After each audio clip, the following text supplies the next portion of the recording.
Minsan sa buhay ng isang tao ay napakarami talagang mga sorpresa. Mga bagay na hindi mo akalain na mararating mo at makikita ng iyong mga mata. At sa sandaling iyon ay doon mo lang maaalala na hindi ka talaga iniwan ng Panginoon. Ika nga nila sa kasabihan, pagkatapos ng dilim ay mayroong liwanag.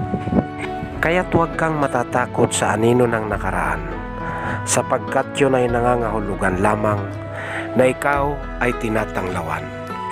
At kung magkagayon nga'y huwag mo nang pagtakhan, sapagkat walang ibang liwanag kundi ang ating Panginoong Hesukristo, sapagkat siya ang buhay at bukod tanging daan.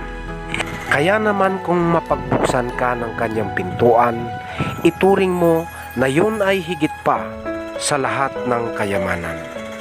Kaya naman ako ay labis na nagpapasalamat. Please share, like, and comment.